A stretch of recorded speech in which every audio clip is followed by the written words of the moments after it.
Selamat pagi anak-anak. Kita akan merenungkan firman Tuhan dari buku Renungan Pagi Anak. Identitas. Hari ini tanggal 22 Maret, judul renungan kita Dibersihkan dan Siap. Mari kita awali dengan doa.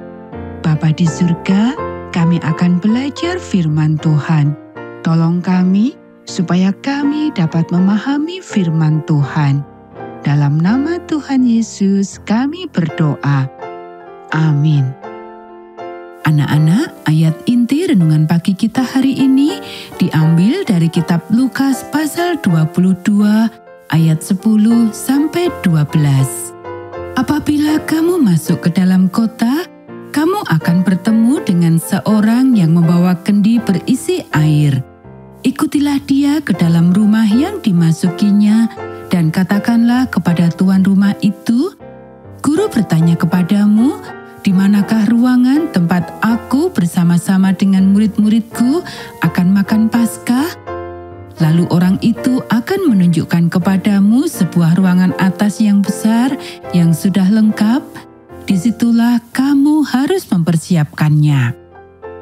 Sungguh sebuah kisah yang menarik. Siapakah orang ini? Jelas sekali bahwa Yesus tidak mengharapkan para murid untuk mengenalnya. Dia hanya berkata, "Pergilah ke rumah si Fulan." Namun jelas juga bahwa Yesus tahu bahwa orang itu sudah bersiap-siap sebelumnya. Kamarnya sudah disapu dan siap. Dan dia tahu siapa yang dimaksud murid-muridnya ketika mereka mengatakan guru. Apakah orang ini adalah seseorang yang telah mendengarkan Yesus? Mungkin mengikutinya di tengah kerumunan orang banyak? Apakah orang itu adalah seseorang yang telah melakukan mujizat bagi Yesus? Apakah Yesus pernah berbicara dengannya sebelumnya dan bertanya tentang sebuah ruangan? Atau apakah itu merupakan dorongan dari Roh Kudus? Apakah Yesus hanya tahu bahwa orang itu sangat ingin melayani dengan suatu cara? Dia benar-benar melayani.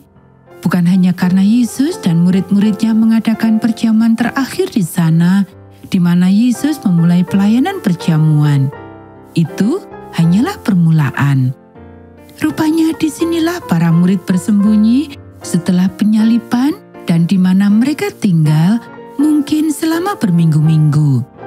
Sepertinya disinilah mereka berkumpul ketika Yesus datang melalui pintu yang terkunci dan menampakkan diri kepada mereka. Dan disinilah Thomas menerima pelajaran.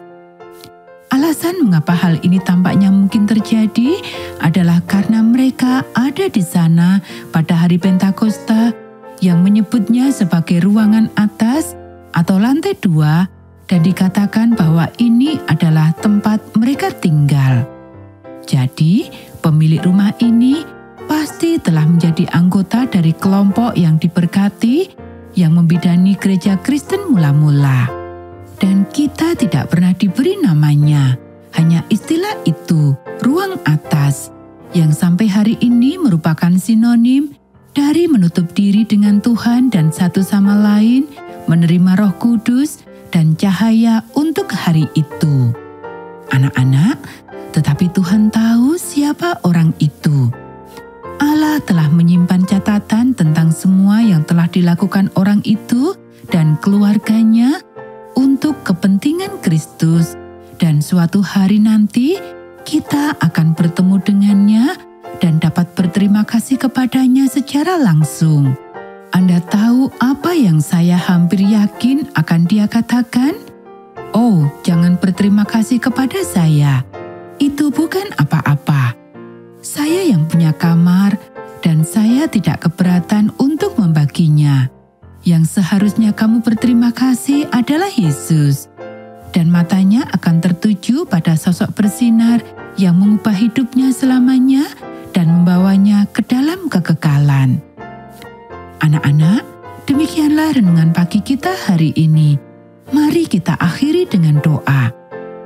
Pemberi hadiah yang agung, salah satu hadiah terbaik yang engkau tawarkan adalah kesempatan untuk memberikan hadiah kepada diri kita sendiri. Saya senang jadi bagian dari pekerjaan-Mu, bisa membagikan hal kecil yang saya miliki kepada orang lain, dan kemudian menerima berkat yang luar biasa saat berkat itu datang.